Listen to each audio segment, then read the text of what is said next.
D B पेड़ B हल करनी आसानी बी में छा है के नंढी डिंगी हल करनी आपको बीजी डिंगी हल करनी आपको बड़ी डिंगी हल करनी पेड़ सामने छा है विची डिंगी नंढी डिंगी में छा है बड़ी निशानी वाली वंडे जी कहीं ज़रब जी वंडे ज़रब पेड़ सामने छा करनी है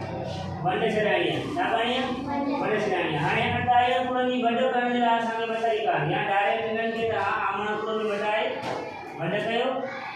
ठीक है यहाँ वाली डायरेक्ट कहाँ जी सीधी से वंडे कयो दाता 4.0 के 0.0 बसा वंडे कयो ठीक है हाने सो डाई को बदल जा हेडी डाई को बदल जा कहाँ डिंग डाई खत्म कर दे सही है डाई खत्म यहाँ क्या करना है बचा बाकी तीन जो चेंज को बिंदु 4 घड़ी पाँच बची 0 हाने 0 बियो 0 ये थोड़ा बहुत लगे तो क्या करना है ये 0 नहीं 0 समझ है